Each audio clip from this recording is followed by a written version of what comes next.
We're here today with Rev Kimmy to talk about another one of her cases.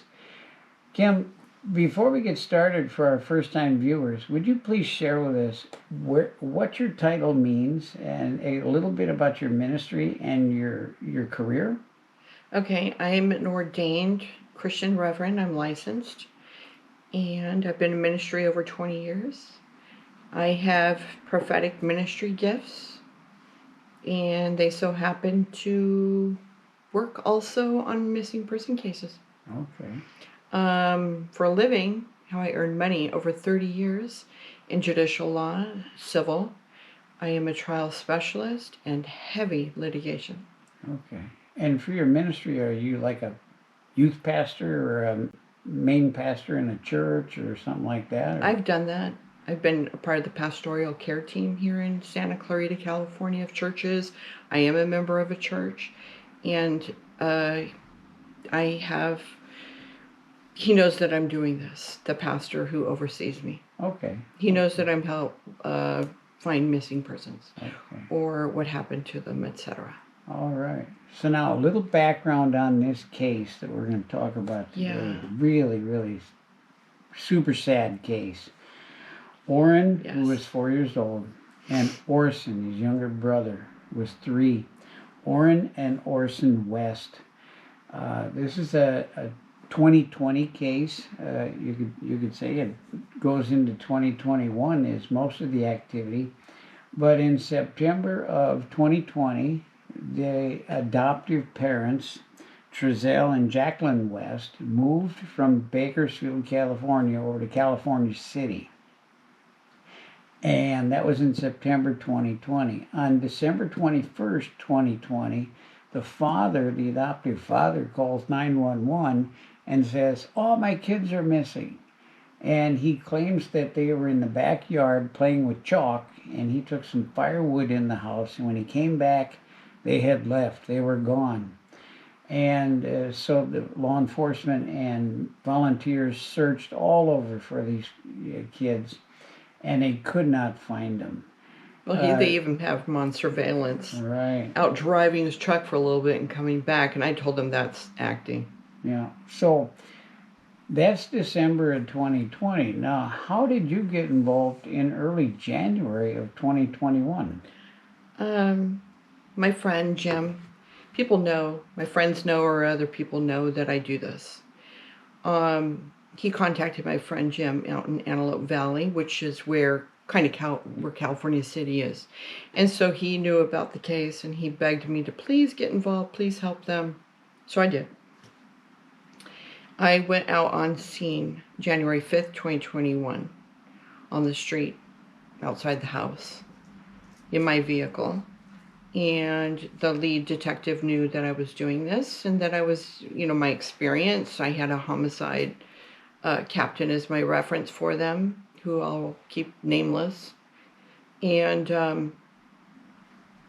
so I was doing my thing and then emailed them after I left. Yeah, and to tell them what was going to occur, that there would be a conclusion, there would be arrests, that there would be found incriminating evidence that would solve this, and which I think that's what they did find, some kind of incriminating evidence to finally make arrests and know what occurred. Yeah, and I can verify that you were on site in California City on January 5th. I was following you on the GPS app, Life 360, and we texted, and I called you a couple times to make sure you were safe and to see what was going on. I remember it was a very emotional experience for you then, and it still is.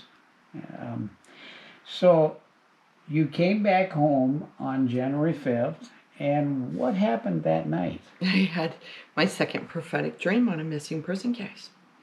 I've had several in my personal life, things for myself, but this is, and then my first was on the case of John Doe, which people can go find that video. And then number 2 is this one.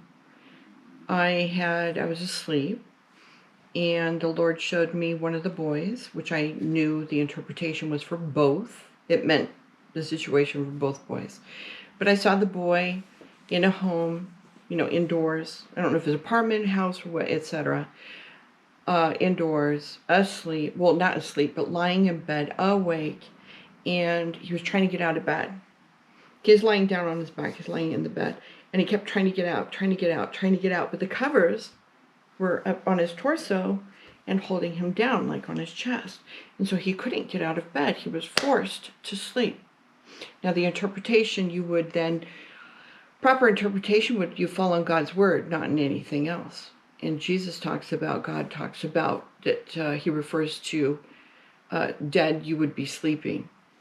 So I believe that God was telling me, and what is a forced sleeping? Yeah. Murder. That's murder. Yeah. So the Lord was telling me they're murdered. So also then the next scene, after seeing that, immediately the Lord showed me an apartment building. Many floors, apartment building. Then after that, it just vanished away. And then he showed me the next scene. He showed me a field, a barren field, just a field.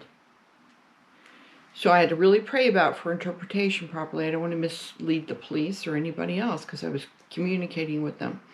And so I told him my interpretation is they were murdered, forced to sleep, because he was awake and trying to get out of bed, and he couldn't. And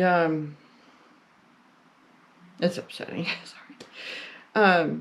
So then I said that it's the Bakersfield apartments, so it occurred there, and that they needed to look in fields, because I was shown a field. And you shared that information with them January 6th email, the very next day, right? Yeah. California City police. Okay. And yes, I did. I told them that. Okay. Yeah. All right. And you showed me a whole bunch of emails. And the next one that really stood out to me was the one on January 22nd that dealt with the adoptive father. Yeah, and I'll attach. What did you see there? All the emails that we're referencing, in addition to some other ones, I'm going to go ahead and screenshot them from my cell phone and attach them so everyone can see them and read them for themselves, okay? But the January 22nd email, I'm talking to my friend by instant messenger, Facebook, and I say to her, I'm seeing a vision. The Lord is showing me that the adoptive father, is going to be arrested. I see him sitting in the back of a police car. Oh. I said he's going to be arrested for the murder of the children. Okay. I also analyzed for initial detectives. I told them which video that I watched a news interview of the parents, the adoptive parents, a few days after they were missing. And so I analyzed it, and the Lord showed me that he was guilty, that he was the one. The wife knows, and but she's in the situation. But the dad had done it, and I felt that, encouraging them to pursue it. Don't listen to him. He's going to be lying. It's these individuals who do this, and that possibly she's a weak link to go ahead and be asking her questions. All right. Now, pressing along, the next email that really stood out to me was the email on March 11th. Do you want me to read that? Yes, Okay. and this is one where you really laid it out for me. Okay. If I could find it, I'm sorry. Yeah, good. I know what this means now. See below. God is telling me the West boys are dead. God referred to sleeping to mean dead, held down by covers on beds, so suffocated while in bed. He showed me an apartment building, Bakersfield, where they used to live. Then apartment buildings disappeared and just a field was seen. So God is saying they're buried near or under the apartment building, or in the field near their apartment building, or near the apartment building in Bakersfield. I